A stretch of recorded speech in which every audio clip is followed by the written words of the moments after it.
SAT भनेको तपाईको USA पढ्न जाने स्टुडेन्टहरूले 100% स्कलरशिपमा पढ्न पाउने अवसर रहेको छ।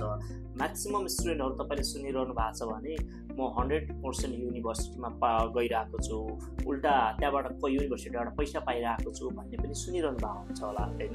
उहाँहरूलाई तपाईले सोध्नु भयो भने डेफिनेटली उहाँहरूले स्याटमा राम्रो स्कोर पनि गर्नु भएको हुन्छ र सँगसँगै आइएल्स पनि गर्नु भएको हुन्छ। सो दैट अहिले तपाईँ 12 दिएर बसिरहनु भएको छ, फर्दर स्टडीको लागि अब्रोडको प्लानिङ गरिरहनु भएको छ भने स्याटको क्लास चाहिँ नबिराइकनै गर्नुहोस्। किन भन्दाखेरि योले चाहिँ तपाईले 4 वर्ष वहाँ गएर कमाउनु पर्ने दुःख गरेर कमाउने पैसा चाहिँ सुरुमै स्कलरशिप पायो भने एकदम रिलिफ गर्छ तपाईँ लगायत तपाईँको फ्यामिलीहरूलाई हो।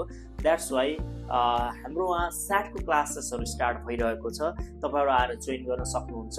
र जोइन गर्नुभन्दा अगाडि हाम्रो यहाँको स्याटको ल्याब, क्लासरुम अनि पढाउने इन्स्ट्रक्टर यो सबैको बारेमा बुझेर जोइन गर्नुहोस्, यानि कि तपाईँको टाइम एन्ड इन्भेस्टमेन्टले रिटर्न दिन सपोर्ट गरोस्। Thank you so much.